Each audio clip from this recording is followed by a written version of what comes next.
जय श्री राम। साथियों, ईश्वर को लेकर के मानने के ऊपर बात चली गई थी। मानना और जानना। आपके पास दो प्रकार के कमरे हैं, एक का नाम मानना है और एक का नाम जानना है। साथियों, अगर हमें जानने में जाना है तो मानना पूरी तरह से छोड़ना पड़ेगा, तब जाकर के हमें जानने में प्रवेश मिलता है। मान लिया यह एक रुपया है, मान लिया यह एक पेन नहीं है, यह एक रुपया है।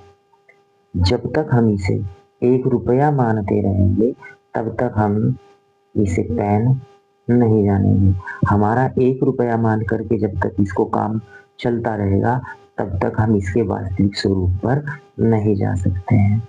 इसलिए इसे एक रुपया मानना हमें पूरी तरह से छोड़ना पड़ेगा, और यदि हम इसके जानने पर आए तो वास्तव में ये एक पेन है। और अगर इसे मानते रहें तो इसे हम एक रुपया मान सकते हैं, मानते रहें इसे हम एक किताब भी मान सकते हैं, मानते रहें हम इसे एक कुर्सी भी मान सकते हैं। मानने को तो हम इसे कुछ भी मान सकते हैं, काम चल जाएगा।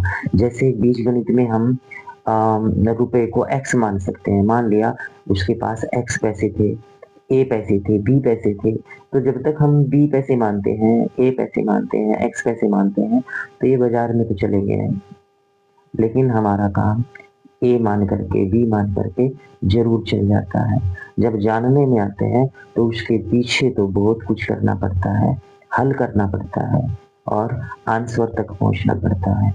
जय श्री राम।